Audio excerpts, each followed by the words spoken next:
Welcome to the Hanu Health podcast, where our mission is to help you to breathe better and stress less. On this show, we discuss a variety of topics and provide practical suggestions for improving health and well-being. However, none of the education, tips, and tricks provided should be taken as medical advice. Your medical doctor is your best bet if you have medical questions. Also, on this podcast, we interview numerous guests from diverse backgrounds, interests, and may carry some unique ideas. Hanu Health as a company does not endorse all statements provided by guests or condone all suggestions or protocols discussed. We just like hearing about cool people doing rad and new things. So sit back, relax, breathe, and enjoy the show.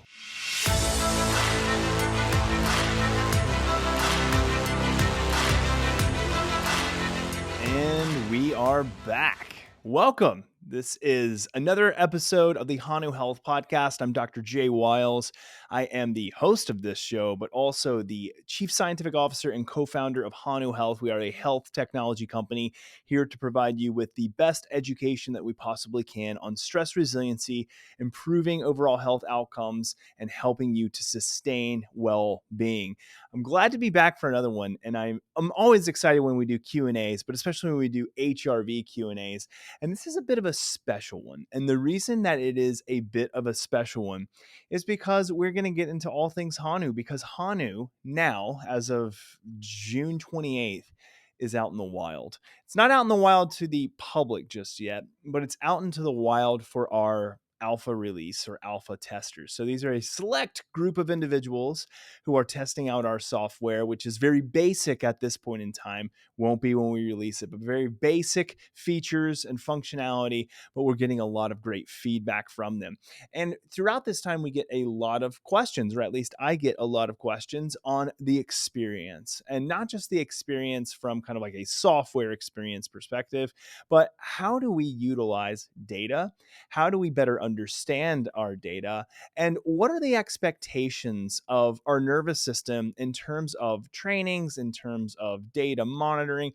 And so I thought that since many of you who listen to this podcast have already pre-ordered our device, you'll be getting it not too far in the future, that you'll likely come across similar things, you'll experience similar things, and you'll have the same questions. So why not get on here and answer some of the questions that, yes, have been submitted to me by these alpha testers who want to know, like, what am I experiencing? What am I seeing here? Is this a good thing? Is this a bad thing? Is this to be expected or not? So we're going to get into that here in just a bit. If you're new to the podcast, if you're new to our YouTube videos, welcome. So glad to have you here. Really excited again to be able to provide this education free to you of no cost. And it's just something hopefully that you will find helpful and can implement into your life as you go about your day. So before we get into the Q&A, I would like to set it up by talking about one of the special features that we offer in our application. So if you're again new to us, welcome. But also let me explain a little bit about what Hanu is. So Hanu is a global system for you to monitor and then train resiliency to stress. This does so continuously by monitoring things like heart rate variability, heart rate, respiration rate, and plenty of other key metrics. And when we find that you, or yes, anybody who's using this, goes outside of your normative window, because we look at your data over a long period of time, when we find that things are a little bit shaky from a nervous system perspective, we alert you, and you can go in and you can log events, you can do trainings. This is all with the intention to build better fortitude, build better autonomic control, and really help you to focus on resiliency, because we can build resiliency of the body, but we also have to build resiliency of the mind. And Hanu is really at the intersection of both of those things. We don't just say that we're a psychological well-being company, but we're a physiological well-being company as well. Indeed, at the root of what we do is physiological, but it has implications and crossover and is interconnected with our psychological and mental, emotional well-being. So I'll jump into that here in a minute. But one of the things that we've included within our app is the ability for you to take what's called a snapshot. Now, this is kind of as it is stated in how we termed it, a snapshot. It's really, the intention behind this is really giving you kind of a deeper dive or a glimpse into a short period of time or an open period of time that is by your choosing. So why would you ever want to take a snapshot? Well, And I think I should probably unpack again what a snapshot is. So when we say it is by your choosing, that means that you sit down and you start a timer and you end that timer whenever you want it. And throughout that period of time, we're collecting data. Now, why would that be important? Why would you want to kind of look at a period of time in more depth? Few reasons why. And again, it's not limited to these reasons, but these are some reasons why I might use it. Well, the first thing is that we know from the research, it's great to have a morning routine or a morning check, especially for recovery. Would that look like practically? It might look like you taking a 1 to 2 minutes. You could even go a little bit longer, but really the research doesn't indicate that any longer than around 5 minutes or so gives you any more specificity of data or granularity into data. It might make the data a little bit more stable, but not necessarily a ton more stable. Really, a minute to 2 minutes will suffice. So if you're short on time, just grab a 60-second morning check. If you've got the device already on, you might as well just sit still and be at rest for a minute. And really, this is going to have implications for recovery. Why is recovery important? Well, if we think from a performance based standpoint, whether it's athletic performance, if it's cognitive performance, any type of performance, could even be psychological performance, focus, which I guess goes in the cognitive domain. It's really important to see kind of how recovered your nervous system is. How recovery is then going to provide a proxy for the things that you have done historically or previously. So, for instance, if someone is doing a lot of overtraining or if they're overreaching in their exercise regimen, we know that it takes a period of time for the nervous system to really truly recover. And if we have these repeated exposures of exercise, of training, these repeated exposures, especially if we're overtraining or overreaching each time, have a compounding effect and can manifest in a lower heart rate variability. It could manifest in a higher HRV, in a higher heart rate, and it can manifest in a higher respiratory rate. All of these things combined demonstrate that there's the potential for taxation on the nervous system.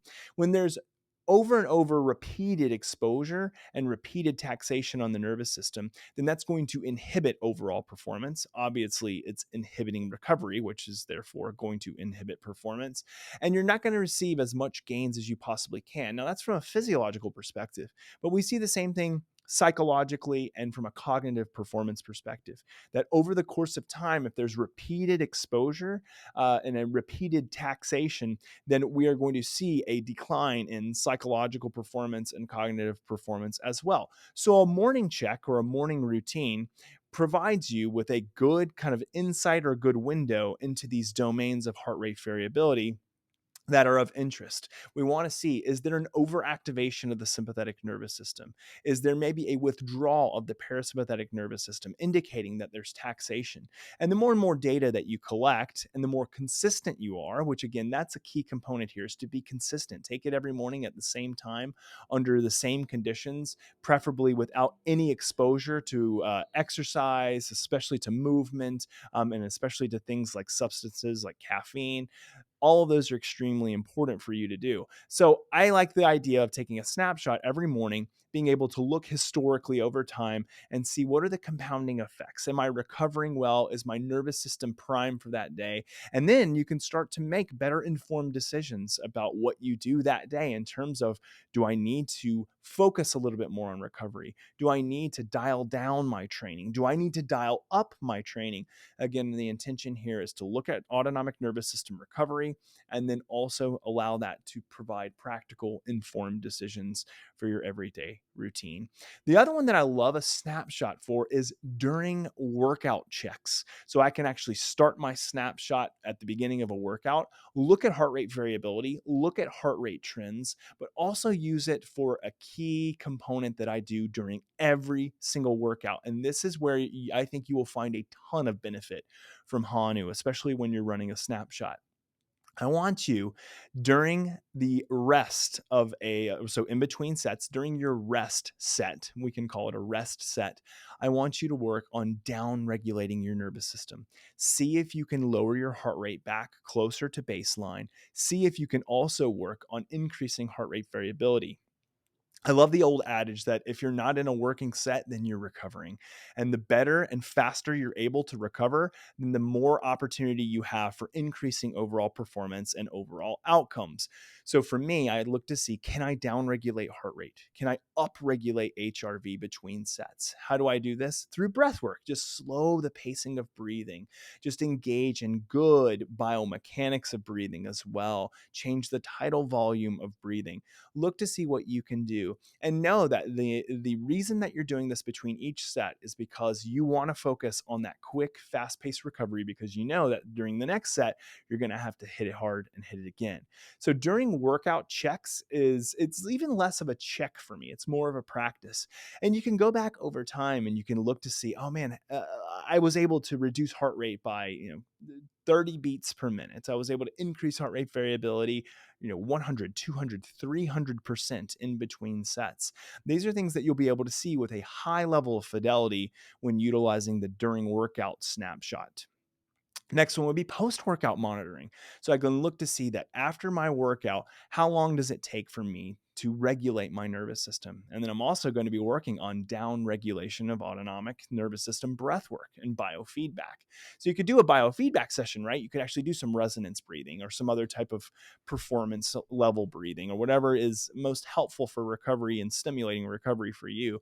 But for me, I'll run this post workout monitoring just to watch the different fluctuations and really focus and condition the autonomic nervous system to act and can be controlled in the way that will help me to recover faster as soon as I'm done working out. The other one, and this is really made for the health optimizer, the peak performer, the so-called biohacker, is that I love using the Hanu snapshot as a mechanism to test other tech. There are so many claims out there of this product or this technology enhancing autonomic nervous system control and increasing heart rate variability by 15, 20%.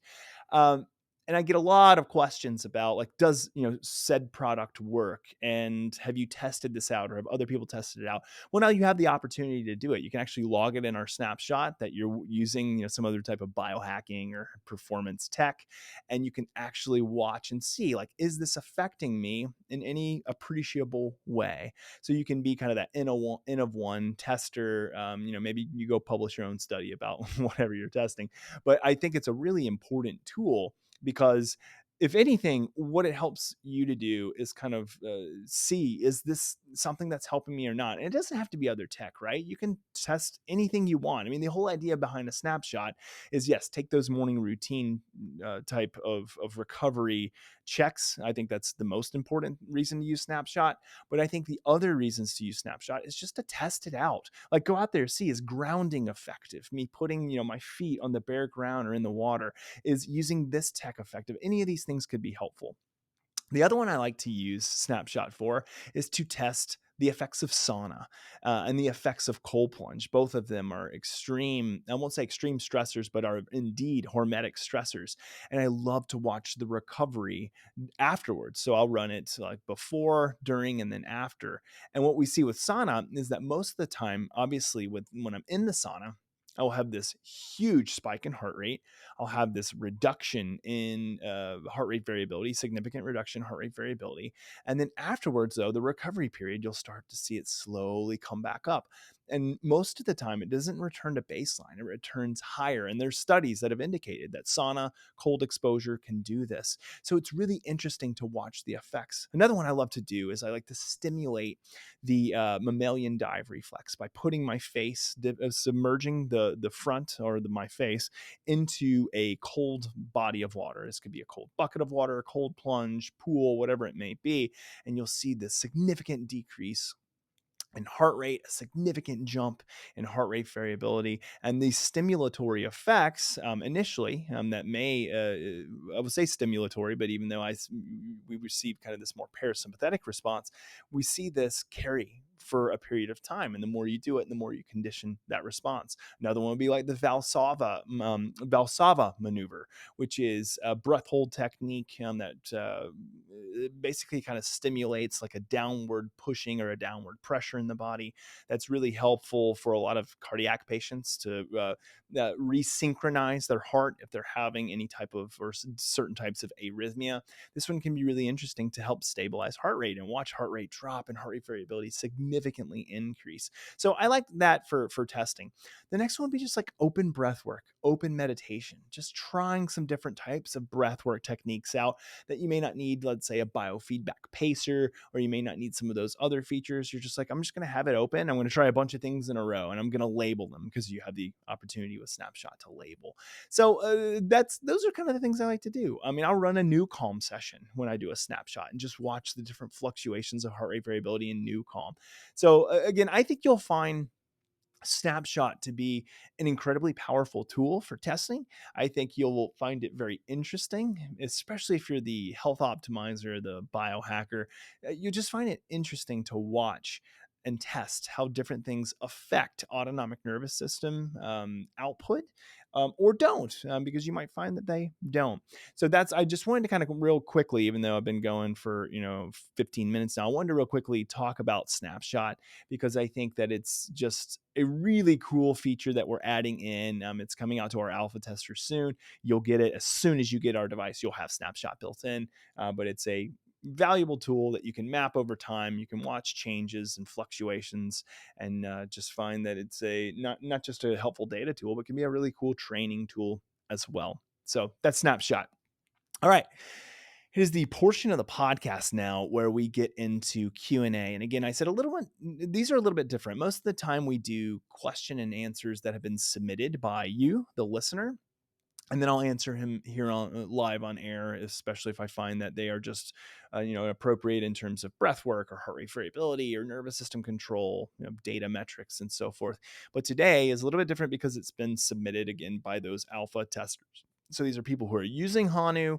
They're like, I've noticed some things. I've got some questions about some things. Like, can you help clarify? And so I wanted to bring these to you so that we could take a little bit more of a deeper dive into some of these questions. I've already responded to these individuals who have asked these, but if they're listening to the podcast, which hopefully you are, if you're a alpha tester follower, this is going to really help to parse out some of the more nuanced questions that have been submitted. So question one, and I'm not going to mention who sent these over, but I will say that these are people in the tight knit community of Hanu. Question one: I've noticed that during certain biofeedback sessions, my HRV can go down. This is both with resonance breathing and box breathing, but most likely most likely occurs when I incorporate breath holding. So that's like with box holding or box breathing. What's going on here? So the question is, again, when I do a biofeedback session, I've noticed that sometimes my HRV can go down, and what's going on. So first and foremost, let's talk about the differences between the two breathwork techniques that this individual is talking about, resonance breathing being one, box breathing being the other. Resonance breathing was developed by Dr. Paul Lehrer. It was coined, I should say, by Dr. Paul Lehrer. It is finding the rate of breathing that best amplifies heart rate variability, amplitude of heart rate, so that's peak to trough ratios, so increasing heart rate across the respiratory cycle, and then the synchrony of breath with heart rate. We call that resonance. So resonating with the cardiac output. Resonance breathing has been around for quite some time right now, but is one of the most effective biofeedback types of breathwork techniques. Box breathing is a little bit different. When we think about box breathing, you can think about how a box is even on all sides.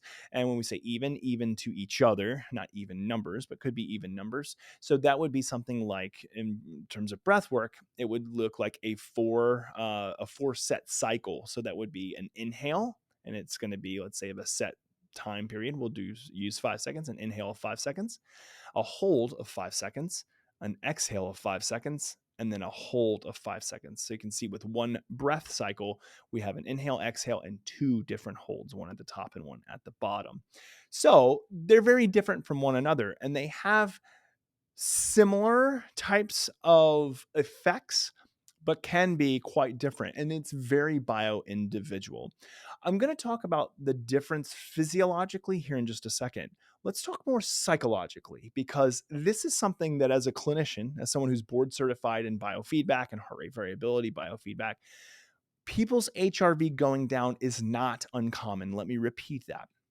When doing biofeedback, no matter the type of practice, there are certain circumstances and conditions and certain personalities, and I'll get into this one here in just a second, where people will see HRV go down. Should you have the expectation that HRV goes up every single session? The answer is absolutely not. As someone who practices heart rate variability biofeedback daily for a long period of time, and I've been doing it for years among years, I can certainly say that not every single session is me raising my heart rate variability by 100+% during that session. Are there days like that? Oh, you better believe it. There is. And there will be for you too. As someone who buys Hanu and uses Hanu and is a part of the system, you will find that there will be days where you're engaging in heart rate variability biofeedback and resonance breathing or any other type of breathing protocol, and you'll see heart rate variability go up exponentially.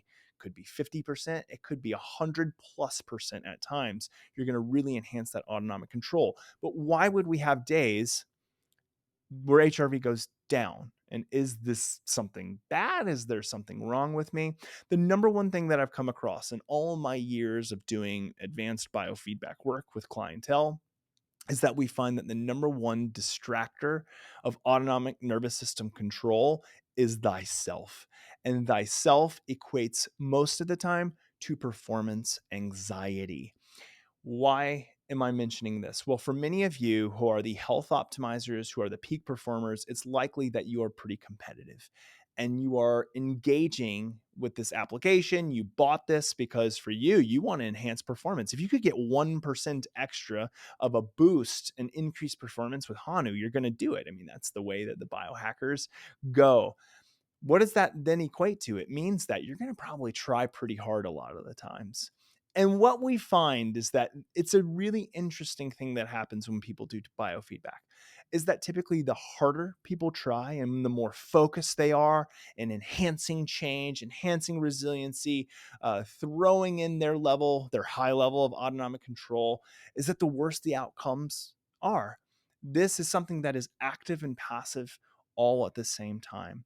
And what we see is that when people have a decrease in heart rate variability, when they're trying really hard, when they start to see the numbers go down, what do you think happens? Well, they start trying harder and they get more anxious and they get more revved up and they think, what's wrong with me? Why am I failing? Why is HRV continuing to go down? And do you think that improves HRV? No, not in the slightest. You'll see it drop tremendously. And that actually demonstrates the power of how a psychological stressor and performance anxiety can inhibit overall autonomic control. And it can really cause the vagus nerve to retract. It can cause the parasympathetic nervous system to pull back a bit. Heart rate goes up and HRV goes down. It's this nasty, vicious spinning cycle that we see very often in biofeedback. We see that the more that people put forth effort into making change, into changing the mechanics of their breathing, into really focusing on those numbers going upward, that the less we really see there being influence from that individual and the more the stress response starts to turn on. So my first recommendation to individuals who are seeing heart rate variability go down and they're becoming anxious is to not look at the screen, is to just follow the pacer. Now, you can follow the pacer. We have many different mechanisms and ways for following the pacer through using haptics. We can use sound. There's many different optionality features that are going to be put into Hanu, where that if you do not want to watch the screen, you don't want to watch the numbers because they're affecting you, you can just turn it and put it away. Once that happens and that occurs, what we find is that people will typically have a good stabilization of heart rate variability. If they don't, then they might still be in their head. It's not to say that all is a waste when this happens too. Just because HRV is going down doesn't mean that you are not experiencing immense physiological effects, positive, immense physiological effects from doing breath work or changing the cadence of breathing. There are still plenty of things that are happening within your physiology that are affecting positively change in your physiology, that it's still absolutely worthwhile, even if your numbers aren't moving in the direction that we would predict or that you would hope for. But again, I think the easiest way to do this is to focus on just breathing as something that is happening and that is passive, even though you're changing the cadence, but not focusing on the performance that you're putting into it or what your report card or said report card will be at the end. So that's number one. Number two is that we really talk about this idea of passive volition and mindfulness. So, yes, we're engaging in volition in regards to changing the pace or the cadence of our breathing, but mindfulness is a key component here. When all else fails and you feel like your performance anxiety is kicking in and you're becoming stressed because HRV is going down, heart rate's going up, is that if you turn to mindfulness of breathing, which is the sensation of breathing, basically being a passive observer of your breath, then a lot of people find that this is much more calming to the nervous system, and therefore the proxy of the nervous system change, which is heart rate variability, will then go in that direction. I do this all the time because I am one of those people that I'm speaking of right now who has performance anxiety, who will at a heartbeat, like, I mean, so as I say, at the flip of a switch, heartbeat, yeah, I'm throwing that one. I mean, same thing. At the flip of a switch, I can get in my head really quickly, and the next thing I know, I'm off, and heart rate variability is going down. Like, I'm not even paying attention to what I'm doing. The easiest way is to just ground myself in mindful breathing, continue the biofeedback portion, but just focus on the breath. Focus on the sensation of the inhale, the sensation of the exhale, the feel of the breath going deep down and stimulating the vagus nerve. These are all things that I think are highly important to do if you find that following the pacer, watching the data and the numbers is derailing you. There are going to be times where that's going to be super effective, and it's going to be very motivating to see your heart rate variability go from 20 to 30 to 40, 50, 60 and beyond. It's really exciting. And when you get into that rhythm, you can actually use those numbers going in that direction as a big time motivator for you. But if you're in the opposite, which happens quite often, and you don't see it going in the direction that you anticipate or that we would predict, then the same thing happens, but in the reverse direction. You focus on it and it continues to go down, down, down. So again, my feedback here is to practice passive volition, practice mindfulness. And if you need to set aside your phone and not look at the numbers and the pacer and the data, do so. Or even if you need to take a break and just come back later, that's really important as well. The other thing that I wanted to mention and talk about before we wrap question one up is what's going on physiologically that's different between the types of breathwork practices. Because for some people, they'll find, yeah, when I do resonance breathing, heart rate variability skyrockets. I mean, it goes up and it is consistent. 95+% of the time, HRV is going to go up when I do this practice. And this is, I mean, I've heard this from a ton of people. But when I do box breathing, I just see it kind of stabilize. Sometimes it goes up a little bit and sometimes it just goes down. Like, should I be concerned? What's going on here? Let's talk about the physiological differences between these two types of practices. And there's a lot of different types of practices, by the way, that we have in Hanu. I mean, by the time you get the device, there will be a ton of breathwork biofeedback practices. But our main kind of bread and butter is resonance breathing and doing the resonance frequency assessment. But our other one is a box breathing, is a huge one. A lot of people use this for performance, for focus, but also for relaxation. The reason why a lot of people, especially when we introduce practices like box breathing, will see heart rate variability go down is due to the effects of breath holds and how breath holds can actually act as a stressor. Well, let's just think about what a breath hold is. So when you are holding your breath, well, it doesn't matter if it's on the inhale or if it's on the exhale. If you're holding your breath, well, yes, we're enhancing oxygen delivery, which sounds kind of funny, but when we pool CO2, CO2 will actually act as the key or unlocks oxygen from hemoglobin to be delivered to tissues. But the problem is that when the body and the brain senses that no air is being inhaled, but more so that CO2 is not being exhaled out and is not being expended, well, the brain kicks into high gear because it thinks, oh man, we must be submerged underwater. We might be about to die, about to drown. And so therefore the sympathetic nervous system will kick up into high gear because it's like, well, let's mobilize and engage and hold on to the energy conservation, to the energy reserves that we need, but expend the energy reserves that's going to help us to survive and fight and get out of this. It's this crazy fluctuation of physiological exertion that occurs that causes a bit of a stress response. So it may be that the slow pace of breathing is enhancing parasympathetic output, but the breath holding in of itself, when you get to that part of the box, the top and the bottom of the box breath, that point in time that we actually experience a bit of stress.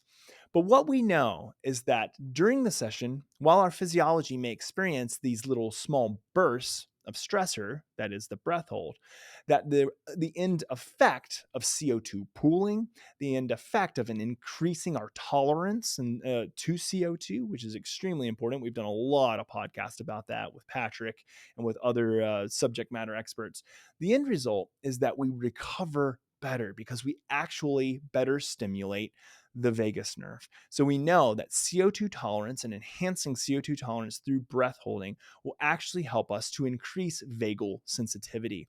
So what does this look like in practice? It may look like that during the biofeedback session, when someone's doing box breathing or any other type of breath work that uses a breath hold, that they might see numbers not go in an upward trending direction that they would hope for or want with like resonance breathing.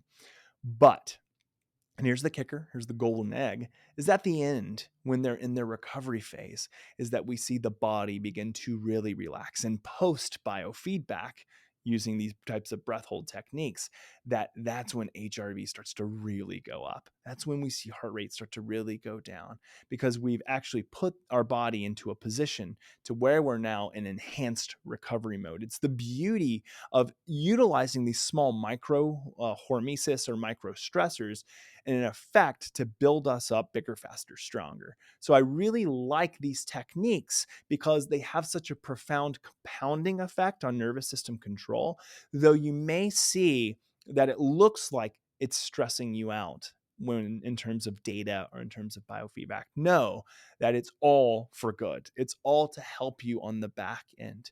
Where really biofeedback numbers are extremely important are when you're engaging in more kind of traditional type of biofeedback practices. I think the data is always informative and helpful, but when you're doing something like resonance breathing, when you're engaging in custom type of breath changes of inhalation, exhalation timings, but you're not including a lot of significant breath holds, that's when we really see kind of pre, during, post data being extremely valuable as a cohesive narrative. But the big thing that you want to watch out for in the end, when you're engaging in more kind of short-term breath holds, but I'll even say longer-term breath holds, is that it's more the recovery that's the important aspect to watch for in terms of data. During, you may not be as concerned, but afterwards, really interesting. So hopefully that answers it. And again, I think this is a great question about HRV going down, performance anxiety, and then hypercapnia, the experience of CO2 pooling during some exercises that may not give you the result that you would expect during a biofeedback session. All right, next question number 2. Why does my HRV fluctuate so much and just fluctuates throughout the day? This is a great question because when you put on Hanu, you're going to see HRV go nuts. Like it's going to go crazy. Now, for the most part, it'll be like in my terms, it'll be very stable for the most part, but it will look like it's going crazy. I mean, it'll be like 24 and then go up to 30 and then down to 28 and then up to 32 and then maybe down to 26. And it kind of just fluctuate a little bit like that. That's pretty stable. If you were talking about extreme fluctuation, you might be talking about from it starts at 50 and goes down to 20. Okay, now it looks like you're experiencing some stress, or maybe it goes from 30 up to 70. Whoa, are you pacing your breathing, doing some biofeedback? Are you engaging in autonomic control? Those are kind of the expected ones that you would see, but also you expect it just to fluctuate throughout the day, both short term and long term. So let's talk first and foremost longer term. So throughout the day. So first and foremost, throughout the day, you're going to experience significant changes in hormones, significant changes in glucocorticoid secretion, cortisol, and then significant changes in neurotransmitter secretion, especially when you need to expend energy. And I'll talk about that here in just a second. Hormones, glucocorticoids, neurotransmitters. The biggest ones that I like to focus on are changes that we have in norepinephrine and epinephrine. So, two of the primary modulators that are secreted from our HPA axis and from our adrenal glands in response to the need for mobilizing energy. We could also refer to that as a sympathetic or stress response. We know that after you have received, hopefully, especially, with all the things that you biohackers are doing, after you've received a really great night's sleep, you actually are going to have the best level of overall nervous system recovery. You should. Your autonomic nervous system, your central nervous system should be well rested. And so you should be at a point in time where you are ready to mobilize all that energy that you have conserved and go throughout your day. Otherwise, you're just going to be really fatigued. Someone with chronic fatigue who's secreting cortisol at high levels all throughout the day, all throughout the night, and have really just expended all of their energy. They've really burnt out their adrenals. They're going to look a little bit different than this. But that, what I mentioned former, is what a quote unquote normal individual or so-called normal individual would experience. So when you wake up in the morning, say you're like me, I'm just going to use mine. I wake up generally 5 a.m. In the morning time, my HRV, when I take a reading, is always going to be at its highest for throughout the day. And I'm going to see it trickle down throughout the day. I'm going to explain that here in just a second and explain why you should expect exactly what I experience, especially if you have kind of normal hormonal functioning. The interesting thing about it is that when we talk about glucocorticoids and cortisol predominantly, is that cortisol peaks early in the morning. Now, really shortly after you are awake, cortisol would peak, and you would expect, oh, well, does that mean then if cortisol is peaking at that time, therefore, like, am I going to then experience significant changes in autonomic nervous system functioning? And the answer is no. And the reason being is because cortisol is indeed a quote unquote stress hormone, but it serves a lot of other it serves a lot of other purposes. It's not just to help you get you in and out of stressors. It does a lot of things. Number one, it wakes you up. It is the thing that gets you going in the morning. If you didn't have a high level of secretion of cortisol in the morning, you would not have a lot of energy to get up. Again, someone with chronic fatigue syndrome, someone with adrenal burnout, they don't experience these high levels of cortisol in the morning compared to the normative population. And so therefore they feel really fatigued. So it's actually a good thing. We need it. But the big thing is that the secretion and the stimulation of norepinephrine and epinephrine, adrenaline, which is very much associated with a sympathetic or a stress response, is at its lowest. So we typically will see adrenaline and norepinephrine and epinephrine at its lowest. So therefore, the nervous system, while there's a lot of secretion of cortisol, cortisol is being utilized in ways that aren't really affecting our overall stress response nearly as much as what adrenaline and noradrenaline would. So therefore, we see that heart rate variability is really high compared to the rest of the day in the morning. Once we start to mobilize and we need to expend energy, we get going, we move throughout our day, we're talking, we're walking, we're exercising, we're engaging in a lot of movement that's utilizing a lot of glucose storage. We need noradrenaline, we need adrenaline to be utilized at that time. That throughout the day, as that compounds, well, now we're starting to see heart rate go up and HRV go down. So with your circadian rhythm, we will see these significant fluctuations. And significant may not mean that you wake up with 100 millisecond HRV and by the time you go to bed it's 10. It could be, now it could be a sign too that you are really exhausting and taxing your nervous system, but we can watch these trends. So I always like to use this example. A 100 millisecond HRV may be fairly comparable in the morning. 100 millisecond in like 6 a.m. in the morning may be fairly comparable to a 70 millisecond HRV when we get to 3 o'clock in the afternoon. You may experience the same level of psychological stress at that time, but HRV is lower because in the afternoon, because you've gone throughout your day, you've expended a lot of energy. You're utilizing and need to mobilize a lot of energy. So that's why we can't kind of compare. It's like comparing apples and oranges. We know that people are going to have these natural changes in HRV, in heart rate, and even in respiration rate throughout the day, especially depending on how taxed their nervous system is and how much they're mobilizing and using energy. So, what are some of the things? And then I'll kind of just go through a list. We're going to have changes throughout the day in sympathetic activation and parasympathetic withdrawal. That's going to happen throughout the day, all day, depending on the context. It's really variable. When you're moving, when you're exercising, you know that you're going to mobilize energy. So HRV is going to go down, heart rate's going to go up. When we're exposed to environmental stressors, heat or cold, it's right now in South Carolina, if I go outside, it's around 96 degrees. I know that if I just go sit out there, I'm not going to mobilize energy by moving and exercise. If I just go sit out there and I watch my Hanu, what is my HRV going to do? It's going to go down, down, down, down, down. Heart rate up, up, up, up, up. I'm not even doing anything. I'm just sitting there. But the heat is acting on the body as a stressor. My hypothalamus is trying to regulate temperature. There's a lot of energy that has to be expended by the hypothalamus in the brain in order to regulate body or core temperature because of the environmental temperature. So heart rate variability is going to go down. Does that mean I'm stressed? Actually, yes, technically it does. That's why heart rate variability is going down. Is it psychological stress? No, but we don't need to think about stress as being just psychological.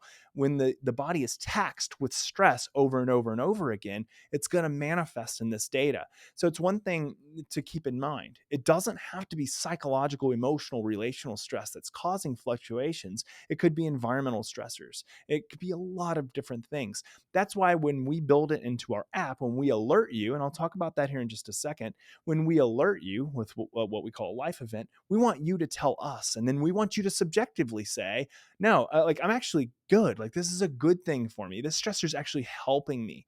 I'm sitting out at the beach. It's 90 degrees. My body's heated up and my HRV is super low. Like, do I want to be penalized for that? No. And Hanu won't penalize you for it. Hanu will say, yeah, you're experiencing a stressor. So therefore, technically, your nervous system is getting taxed. Purely physiological. But for you subjectively, this is really helpful. It's great. Like you feel mentally relaxed. It's good to always combine the subjective with objective data. Without context, the objective data could be utterly meaningless. I won't go as far as to say meaningless, but it will certainly not be as meaningful. The next one would be psychological stressors. If I experience a psychological stressor throughout my day, what will that look like on Hanu? Well, for me, I've had this happen plenty of times where like I've been experienced, something's hit me at work, like I've gotten an email, I've got maybe some bad news or whatever it may be. I've got off kind of a rough call with someone, is that I'll see where my HRV started, where my heart rate started, and I'll see a fast drop, or maybe it could even be a slow progressive drop in some of these metrics. Here's an example. I was having a pretty good day as far as stress resiliency goes. My heart rate variability was up in the 70s throughout the day, which is pretty high for me throughout the day. And it was a good day. Got an email of just some really not so great things. I won't go into the details of the email, but it was a very distressing email. And just me reading that email, I was seated, not expending energy, just me reading it. And I had my Hanu. I always have my Hanu like propped up, my phone propped up next to me. So I'm watching data and I'm breathing and I'm engaging in autonomic control all day. I saw this email and my heart rate variability went from, I think it was like 72 or 75. I should find the video and snapshot it and send it to you all on Instagram. It went from 70 down to 40 in a matter of 15-20 seconds, really quickly, just down. That was how the stressor affected me psychologically. My mind went somewhere else and cognitively I was gone. It affected my performance, but more than anything, it affected my resiliency to stress. Like stress was really taxing on the body. Adrenaline, noradrenaline, glucocorticoids, cortisol, hormonal dysfunction was occurring all in that moment, and you could see it play out on the data. So that's how you would see kind of that sympathetic activation, that parasympathetic withdrawal kind of in the moment. So what do you do? Because I think it's great to have this information. It's great to have kind of like this highlighted data, but what do you actually then go and do with this information? Here's the key component is that the biggest takeaway of why Hanu is there is to develop better self-awareness and better self-resilience or self-regulation. So every time that you take the opportunity to self-regulate when your body is experiencing a stress or a stress event, your brain will condition that practice with that stimuli. This is operant conditioning psychology or behavioral psychology 101, is that the more and more we provide a response to a stimulus, the more and more we can ingrain that behavioral uh, technique consciously and unconsciously. And the biggest goal here is to have it become reflexive, to have it become the thing that you turn to almost immediately unconsciously. And you look back in retrospect and you say, look, I got through that event that was pretty distressing in a way that was quick and efficient and got me through it so where I did not feel the nasty compounding effects and the deleterious effects that stress can have. Stress is inevitable. It will always happen to you. You will always experience it. Mindset and approach to stress are the most key components and values that you should focus on. How can you reflexively engage in autonomic control? Well, you train it over and over and over again, which is why we always provide the opportunity when we see your data kind of go out of your range to train and to practice. It's why I always put up my phone on my dash when I'm driving and I breathe slowly. I can use a pacer, but most of the time I don't even use it. I keep it on the home screen and I breathe slowly. I can just do it by self pacing, or I'll use like the relaxator, and that you all get if you pre-order the device. And the great thing about it is that for me, I will see those numbers change and I just feel more composed, more relaxed. My mental game is elevated. I feel better from a performance. I just feel friendlier. I just feel nicer. And I think it's because, again, I'm exercising control over my nervous system. So that's what I would recommend as kind of key component number one. And it's just take time for yourself throughout the day. When you see these stark drops, know that it's a part of the day. It's normal, but there's always the opportunity for you, if you have the ability, to just pace breathing. Simple. You can do it anywhere. No one has to know you're doing it. You don't even need the pacer. It's great to have the pacer in the data. You always have the data if you have Hanu on, but it's great just to be able to pace breathing and regulate in that time. So again, why does heart rate variability fluctuate throughout the day? Because you're exposed to trillions of things throughout the day, and there's always opportunity for the nervous system to be affected, to both expend energy and to conserve energy. So you will see fluctuations all throughout the day. Some are benign and some are not so benign. It's up for you to really engage in a high level of self-awareness to know what is effective, and what is not, and then what is affecting you and what is not. So strategies plus awareness. Okay, great question. Last one that we'll get into before we wrap today's podcast up is all about being alerted in life events. And I've already covered a little bit of this, so I won't spend an ample amount of time on here, but I think it's really important for you as someone, especially if you've ordered our system and you're a part of our platform here soon, to know kind of what is the reasoning behind why we signify an alert. And then what do you do with it? So the question is, what will signify an alert? So a push alert or push notification, and a life event. And I talked about life event here in just a second, but I'll unpack those. So the first thing that we will say, in terms of why do we alert you, let me give you the reasoning. Well, the reasoning is for us to check in with you, and but for you mostly to check in with yourself, because the data don't lie. The reason why we opted, and went with we had a lot of thought. The reason we opted with an ECG is because we know it's going to give you the most high fidelity data under all conditions, under mostly all conditions. And so we're going to be able to see the smallest little changes in nervous system functioning because of you wearing this device. What are we looking for? One, are there quick changes, quick and significant changes in heart rate and heart rate variability? What does that actually mean? Well, this goes back to my example of me going from 70 to 40 in a matter of 15, 20 seconds. That is a very fast change. Like if I went from 15 to 40 over the course of like 30 minutes, that's still worthy of a life event, especially if my baseline's around 70. If I had like done a biofeedback session and got up to 70, and then over the course of time, it came back down to like, say, my baseline of 40, that's not a life event alert. But if it's a quick start change from my baseline, even if I'm not dropping below the shelf of my normative range, and I'll talk about what that means here in a second, but if I see a really quick and fast fluctuation in heart rate, in heart rate variability, and then a quick upwards increase in heart rate, well, we know that something transient has happened, something acute has happened.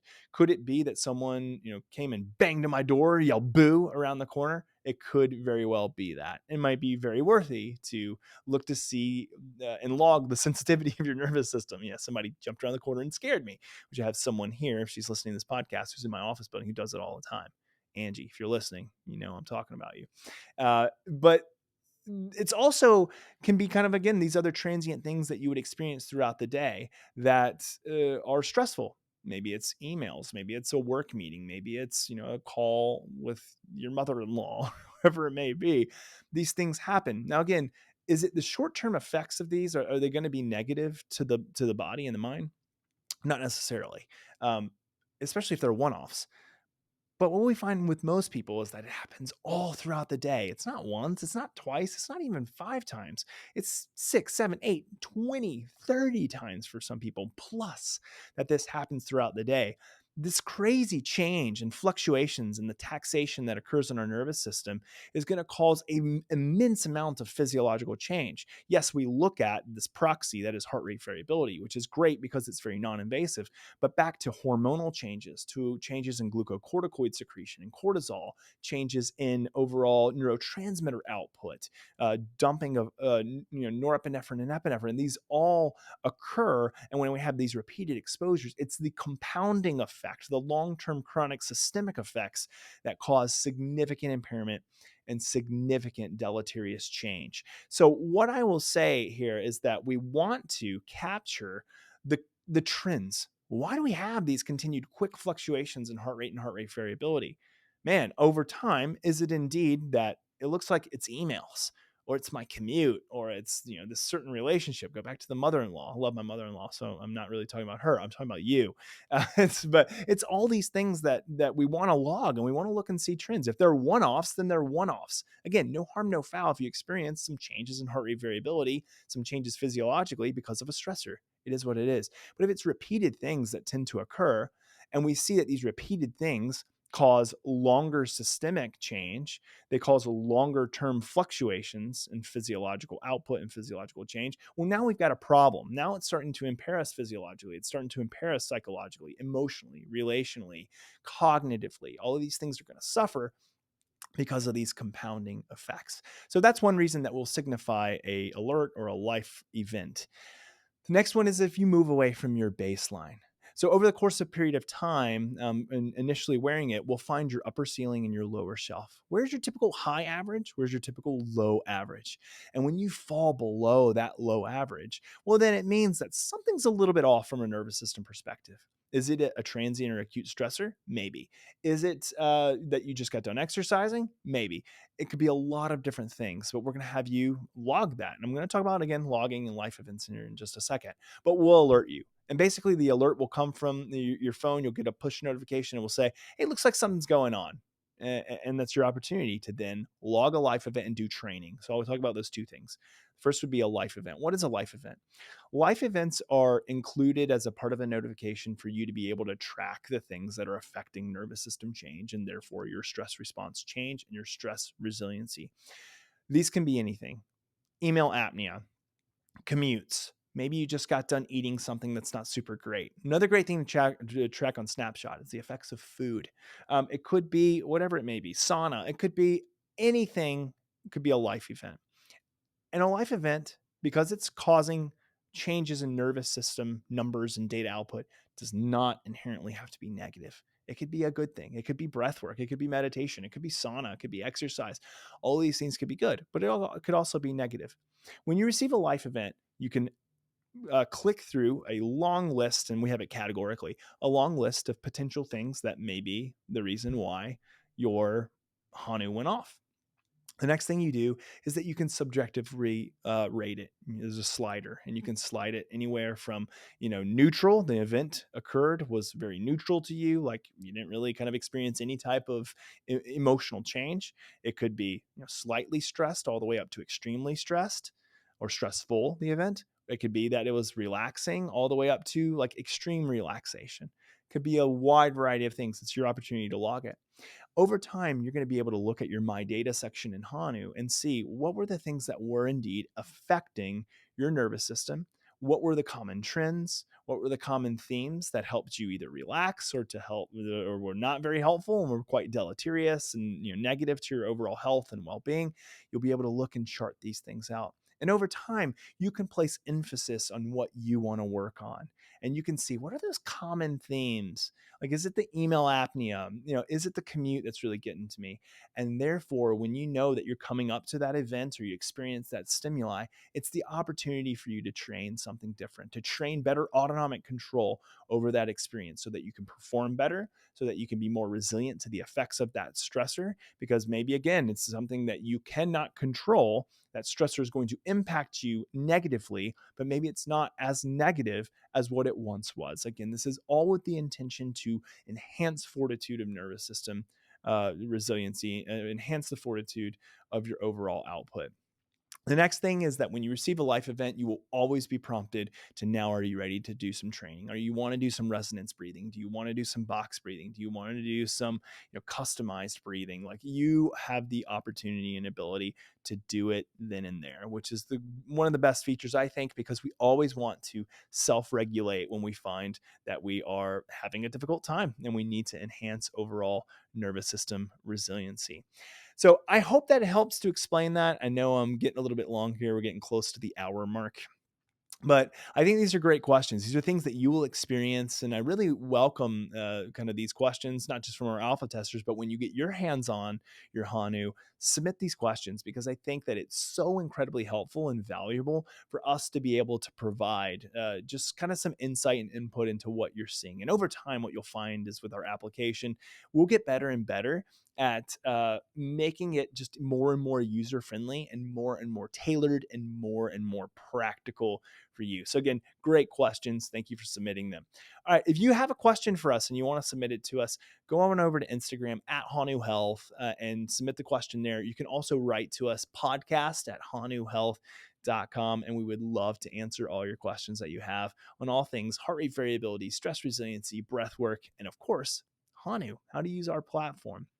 Last thing I'll mention is that when you're listening to this, the pre-order, unfortunately, the pre-order sale is done. So we had a $29 down. We had, $180 total, which is 40% off. Got you the device and its total. That deal, unfortunately, is gone, but will never come back. However, I'm going to sneak something in here because I love you all. You guys are my tribe. You're my fam. And so I want to give you something special. If you're like, man, I've been holding out, but I really wish I, wouldn't have. While we are not doing the $29 down thing, I'm going to give you a special coupon code that you can use. Go on over to hanuhealth.com if you want to still pre-order our device. You'll see the retail price of $299, which is for the first year membership. We send you the hardware for free. But what you will see there is that if you throw in this code POD, P-O-D, 40, POD, P-O-D, that was a good band back in the day, back in the, what was it, late 90s, early 2000s? It was in like middle school or so, maybe early high school. P-O-D, P-O-D. Anyway, POD, P-O-D, 40, POD 40.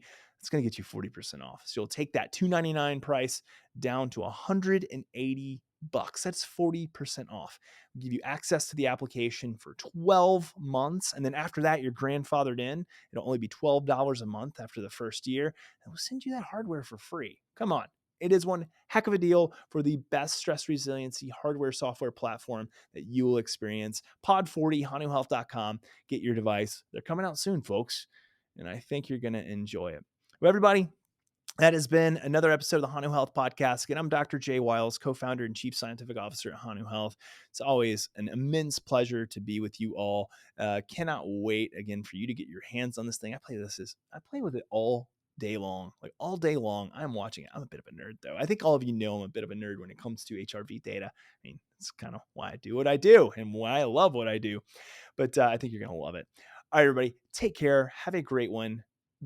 Be kind to people. Man, this world's crazy. It's been a bizarre week. So just be kind to people. And I look forward to seeing you next week. All right, bye. Thanks for listening to the Hanu Health Podcast. We hope you enjoyed the show.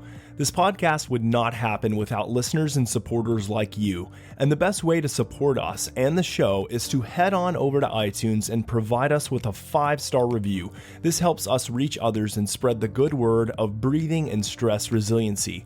If we read your 5-star review on air, please reach out to podcast@hanuhealth.com with your name and mailing address, and we will send you some sweet Hanu gear. Until next time, breathe better and stress less.